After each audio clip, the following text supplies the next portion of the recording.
Hello everyone, this is Jessica Pollock and this is my first presentation for digital literacy for K-12 educators.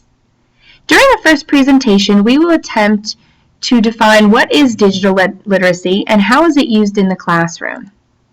So first, let's start with basic literacy. Literacy is the ability to read and use written information to an appropriate range of contexts. So based off of that definition, digital literacy is the ability to understand and use information in multiple formats to form a wide range of sources when it is presented via computers in an ethical and responsible manner. Throughout this course, we will address different issues with digital literacy, including the ethical and responsibility parts of this.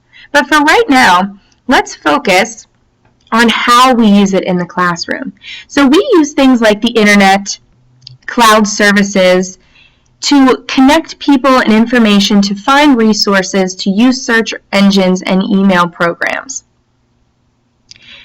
Teaching digital literacy can use all of those things, but it doesn't have to be stressful on teachers, which sometimes I think it can be. You're so focused on using different types of technologies, we're not looking deeper on how they can really develop our students' thinking.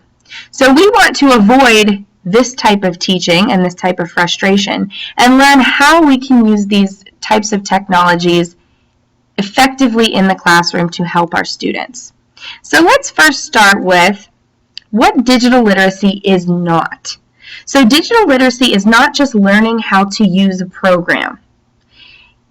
So if you're just teaching students how to use Microsoft Excel, that's not technically digital literacy.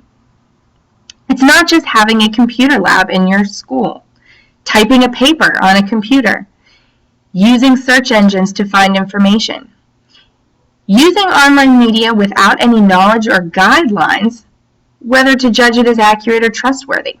So while we are using technology for all of those things, and we are learning how to use different types of technology, this isn't the best way to describe digital literacy.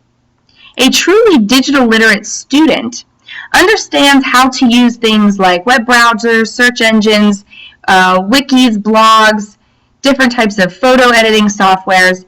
They know how to use these programs to showcase their learning. So they're not just showing you that they know how to use them, they're really showcasing what they have learned, and that is supported by technology. Other types of things, evaluating online resources, and this is a big one. I think we as educators are really responsible for teaching students how to find good sources online. Using an online platform to enhance learning in the classroom. So having an online website or an Edmodo site where students can collaborate outside of the classroom or communicate outside of the classroom. We're using technology, but we're using it for a higher purpose to really expand students' learning. And learning how to choose the appropriate media to showcase their learning. So if a student has to give a presentation, is it better to use Prezi, PowerPoint, Google Drive presentations? Being able to make that decision on what is the most appropriate is something we want our students to be able to do. And lastly, having students and teachers collaborating to create online content that can be used in and out of the classroom. And I think that's very important. Having videos available on a website where students can look up tutorials of things that you've done in class, something where they can extend their learning outside of the classroom and even add to that learning. So if both teachers and students are collaborating on the same page, that is something that is created all together, extending our learning. So next on our agenda, after you finish this video, I have a short video quiz just to see how you're understanding the difference between a digital literate student, or a digital literate activity rather, and a non-digital literate activity. And for our discussion board activity this week will be very important. For our discussion board activity, I would like you to write about technologies you currently use in your classroom, how you use them, how they are effective. If you don't currently use technologies in your classroom, I'd like you to talk about what you would like to use.